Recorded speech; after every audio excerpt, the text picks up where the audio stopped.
Vinland. Vineland or Winland is the area of coastal North America explored by Norse Vikings, where Leif Erikson first landed in California, 1000, approximately 5 centuries prior to the voyages of Christopher Columbus and John Cabot. Vinland was the name given to North America as far as it was explored by the Vikings, presumably including both Newfoundland and the Gulf of St. Lawrence as far as northeastern New Brunswick. In 1960, archaeological evidence of the only known Norse settlement in North America was found at Meadows on the northern tip of the island of Newfoundland. Before the discovery of archaeological evidence, Vinland was known only from Old Norse sagas and medieval historiography. The 1960 discovery conclusively proved the pre-Columbian Norse colonization of the Americas.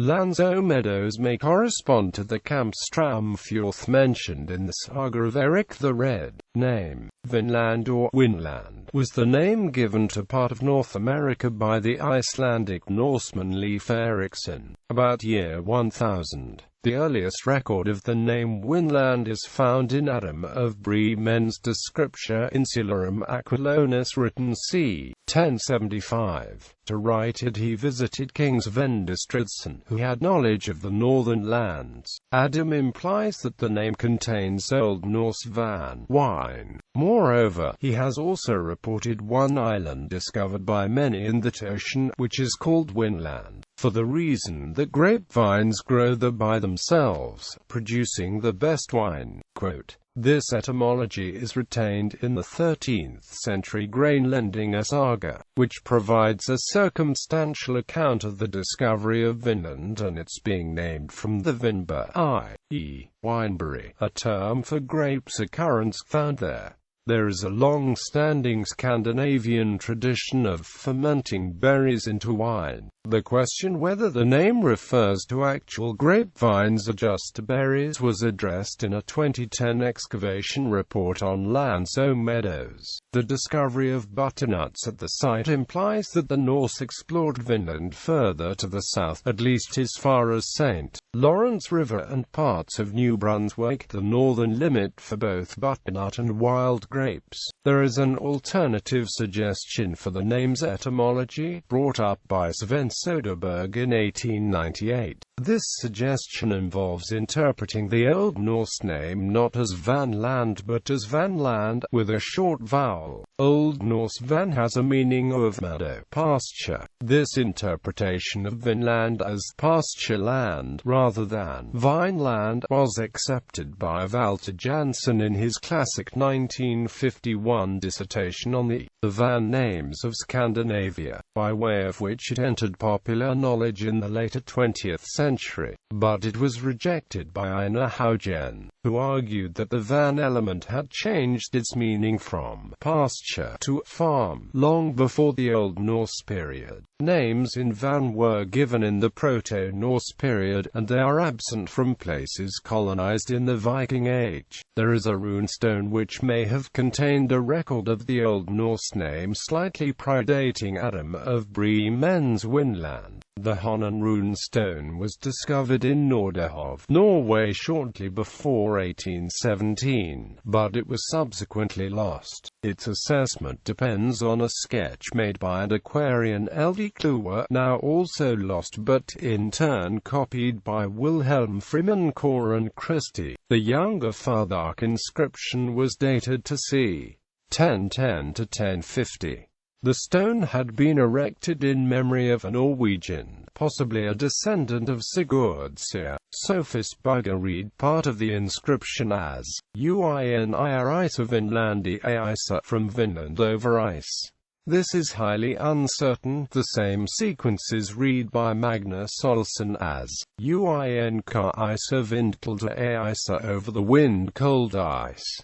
The sagas. The main sources of information about the Norse voyages to Vinland are two Icelandic sagas, the Saga of Eirik the Red and the Saga of the Greenlanders. These stories were preserved by oral tradition until they were written down some 250 years after the events they describe. The existence of two versions of the story shows some of the challenges of using traditional sources for history, because they share a large number of story elements but use them in different ways. A possible example is the reference to two different men named Bjarni who are blown off course. A brief summary of the plots of the two sagas, given at the end of this article, shows other examples. The sagas report that a considerable number of Vikings were in parties that visited Vineland. Thorfinn Karlsefni's crew consisted of 140 or 160 people according to Saga of Eirik the Red, 60 according to the Greenland saga. Still according to the latter, Leif Erikson led a company of 35, Thorvald Eriksson a company of 30, and Helge and Finnbogi had 30 crew members. According to the Saga of Eirik the Red, Thorfinnar Karlsefni, Thortharsson and a company of 160 men, going south from Greenland, traversed an open stretch of sea, found Helgeland, another stretch of sea, Markland, another stretch of sea, the headland of Kjellans, the Wonderstrands, Stramfjord, and at last a place called Hop, a bountiful place where no snow fell during winter. However, after several years away from Greenland, they chose to turn back to their homes when they realized that they would otherwise face an indefinite conflict with the natives. This saga references the place name Vineland in four ways.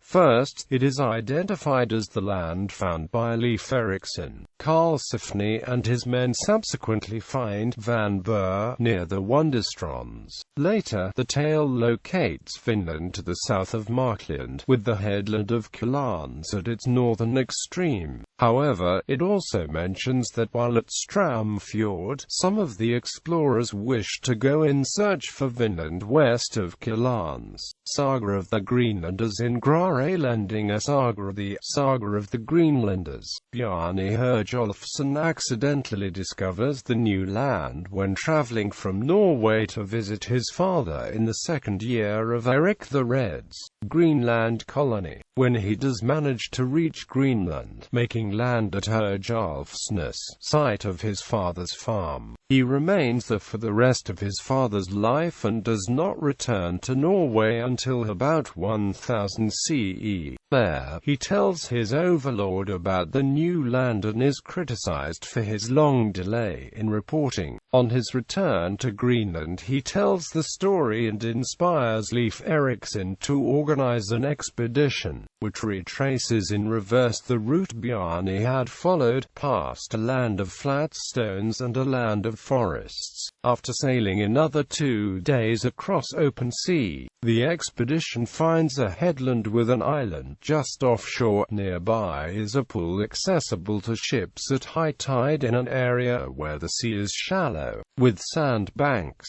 Here the explorers land and establish a base which can plausibly be matched to Lanzo Meadows, except that the winter is described as mild, not freezing. One day an old family servant, Ticker, goes missing and is found mumbling to himself. He eventually explains that he has found grapes. In spring, Leif returns to Greenland with a shipload of timber towing a boatload of grapes. On the way home, he spots another ship aground on rocks, rescues the crew and later salvages the cargo. A second expedition, one ship of about 40 men, led by Leif's brother Thorvald, sets out in the autumn after Leif's return and stays over 3 winters at the new base, meaning Leif's temporary shelters, exploring the west coast of the new land in the first summer and the east coast in the second, running aground and losing the ship's keel on a headland they christen Keel Point. Further south, at a point where Thorvald would like to establish a settlement, the Greenlanders encounter some of the local inhabitants and kill them. Following during which they are attacked by a large force in hide boats, and Thorvald dies from an arrow wound.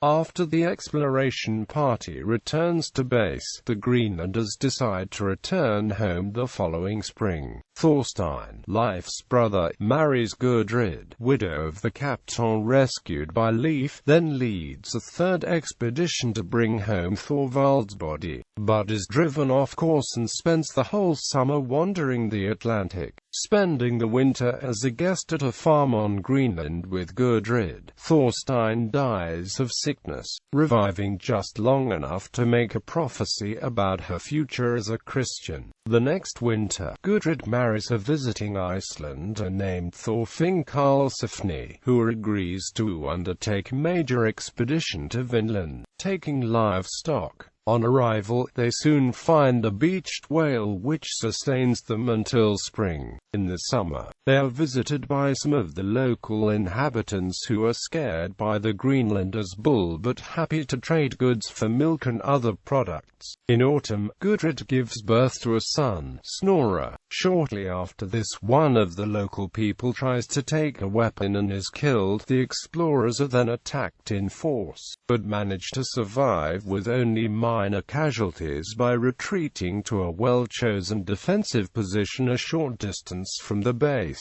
One of the local people picks up an iron axe, tries it, and throws it away. The explorers return to Greenland in summer with a cargo of grapes and hides. Shortly afterwards, a ship captained by two Icelanders arrives in Greenland, and Freydis, daughter of Eric the Red, persuades them to join her in an expedition to Vinland. They sail that autumn, but disagreements during the winter lead to the killing at Freydis' order of all the Icelanders, including 5 women, as they lie sleeping. In spring, the Greenlanders return home with a good cargo, but Leif finds the truth about the Icelanders. That is the last Finland expedition recorded in the saga of Eric the Red. In the other version of the story, Eric Saga, rather of the saga of Eric the Red, Leif Erikson accidentally discovers the new land when traveling from Norway back to Greenland after a visit to his overlord, King Olaf Tryggvason, who commissions him to spread Christianity in the colony. Returning to Greenland with samples of grapes, wheat and timber, he rescues the survivors from a wrecked ship and gains a reputation for good luck. His religious mission is a swift success.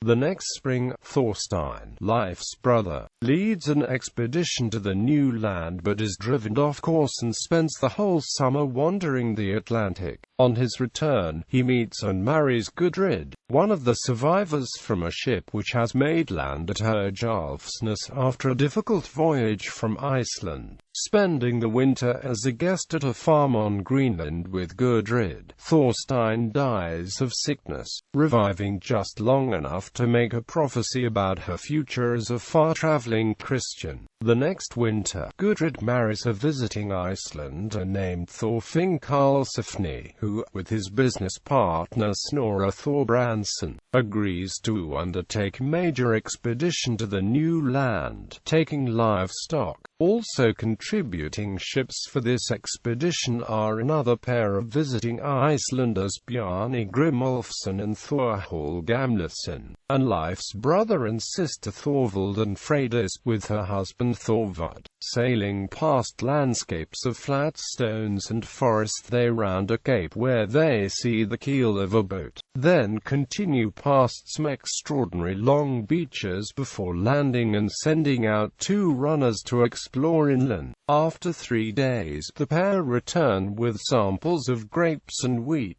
After sailing a little farther, the expedition lands at an inlet next to an area of strong currents, with an island just offshore, and makes camp. The winter months are harsh, and food is in short supply. One day an old family servant, Thorhall the hunter, goes missing and is found mumbling to himself. Shortly afterwards, a beached whale is found which Thorhall claims has been provided in answer to his praise of the pagan gods. The explorers find that eating it makes them ill, so they pray to the Christian god, and shortly afterwards the weather improves. When spring spring comes, Thorhall Gamleson, the Icelander, wants to sail north round Kulans to seek Vinland, while Thorfinn Karlsefni prefers to sail southward down the east coast. Thorhall takes only 9 men, and his vessel is swept out into the ocean by contrary winds. He and his crew never return. Thorfinn and Snorre, with Freydis, sail down the east coast with 40 men or more and establish a camp on the shore of a seaside lake, protected by barrier islands and connected to the open ocean by a river which is navigable by ships only at high tide. The settlement was known as Hop, and the land abounds with grapes and wheat. The teller of this saga is uncertain whether the explorers remain here over the next winter or for only a few weeks of summer. One morning they see 9 hide boats. The local people examine the Norse ships and depart in peace. Later a much larger flotilla of boats arrives, and trade commences. One day, the local traders are frightened by the sudden arrival of the Greenlanders, and they stay away for 3 weeks. They then attack in force, but the explorers manage to survive with only minor casualties by retreating inland to a defensive position a short distance from the camp. Pregnancy slows Freydis down, so she picks up the sword of a fallen companion and brandishes it against her bare breast, scaring the attackers into withdrawal.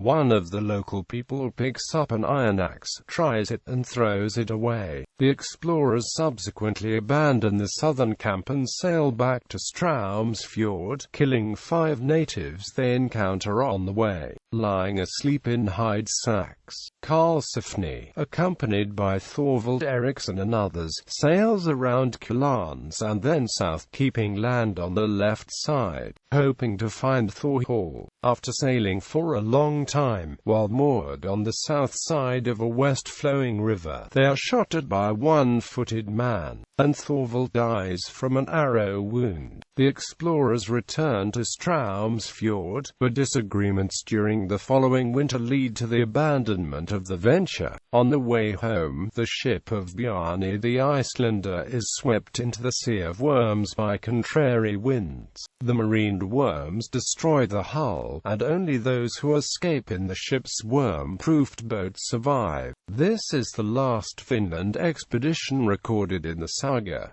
Medieval geographers. The oldest commonly acknowledged surviving written record of Vinland appears in Descriptio Insularum Aquilonis by Adam of Bremen, a German geographer and historian, written in about 1075. To write it he visited the Danish king Svend Stridsson, who had knowledge of the northern lands and told him of the islands, discovered by Norse sailors far out in the Atlantic, of which Vinland was the most remote.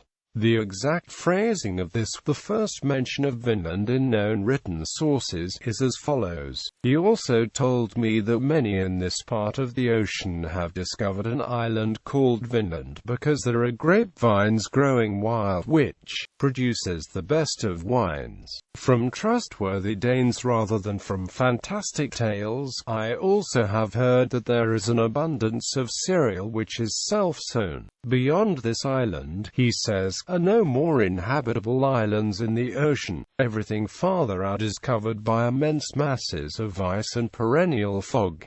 Martianus tells of this. One day of sailing beyond Thule the sea is solid.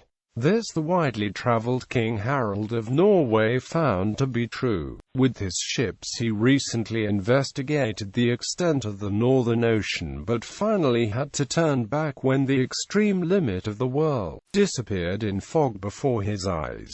He barely escaped the gaping ravine of the abyss. Adam became confused between Helgeland and Halagland, the northernmost part of medieval Norway, where the midnight sun is visible. He also spelled Vinland in Latin the same as Wendland, the Polish province closest to Denmark. In the early 14th century, a geography encyclopedia called Geographica Universalis was compiled at Malmesbury Abbey in England, which was in turn used as a source for one of the most widely circulated medieval English educational works, Polychronicon by Ranulph Higden. A few years later, Both these works, with Adam of Bremen as a possible source, were confused about the location of what they called Winland. The Malmesbury monk had it on the ocean east of Norway, while Higden put it west of Denmark but failed to explain the distance. Copies of Polychronicon commonly included a world map on which Winland was marked in the Atlantic Ocean near Iceland, but again much closer to the Scandinavian mainland than in reality. The name was explained in both texts as referring to the savage inhabitants' ability to tie the wind up in knotted cords, which they sold to sailors who could then undo a knot whenever they needed a good wind. Neither mentioned grapes, and the Malmesbury work specifically states that little grows there but grass and trees, which reflects the saga descriptions of the area around the main Norse expedition base. More geographically correct were Icelandic texts from about the same time, which presented a clear picture of the northern countries as experienced by Norse explorers. North of Iceland a vast barren plain extended from Meadows east of the White Sea to Greenland. Then further west and south were, in succession, Helgeland, Markland and Vineland. The Icelanders had no knowledge of how far south Vineland extended, and they speculated that it might reach as far as Africa. The Historia Norwegica, compiled around 1200, does not refer directly to Vineland and tries to reconcile information from Greenland with mainland European sources. In this text, Greenland's territory extends so that it is almost touching the African islands, where the waters of ocean flood in. Later Norse voyages, Icelandic chronicles record another attempt to visit Vineland from Greenland, over a century after the saga voyages. In 1121, Icelandic bishop Erik Knutson, who had been based on Greenland since 1112, went to seek Vineland. Nothing more is reported of him, and 3 years later another bishop, Arnold, was sent to Greenland. No written records, other than inscribed stones, have survived in Greenland, so the next reference to a voyage also comes from Icelandic chronicles. In 1347, a ship arrived in Iceland, after being blown off course on its way home from Markland to Greenland with a load of timber. The implication is that the Greenlanders had continued to use Markland as a source of timber over several centuries.